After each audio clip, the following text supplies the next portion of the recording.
Pa da, nakon dva karantina odmah smo krenuli u jak ritam, svaki drugi dan utakmica i eto, još imamo jednu u Makedonskoj ligi i onda naravno sa Pfeiffersima koji su stvarno jedna posložena ekipa,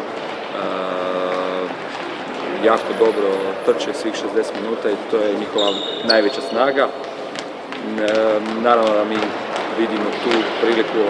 ako to uspijemo iskontrolirati, ne dopustimo im te lagane pogodke, da možemo očekivati neke bodove, ako ne, oni će nas stvarno nadigrati, a ja kažem, nakon ovog svega teško je uopće očekivati, odnosno predvidjeti šta bi se dogodilo. Nismo naravno zbog cijele ove situacije ni normalno ni trenirali, ni normalno igrali, ni ništa, niti uigrali se, tako da vidjet ćemo šta će biti. Najbitnije da sad tu svako da svoj maksimum, koliko može, pa ako bude to dovoljno za pobjedu, bit će super. Verujete li дека ако Металург биде на своje najdobro nivo, to može da pobedi? Pa sigurno, ali u ovom trenutku je teško to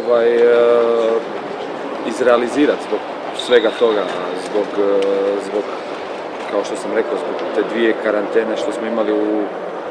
u mjesec i po dana, odnosno ne znam koliko je bilo 2 mjeseca, to je stvarno veliki problem, ali tako je, morali smo, to je takva situacija i nadam se da smo uspjeli sad uhvatiti nekakav ritam u tih 5-6 dana kad smo izišli i da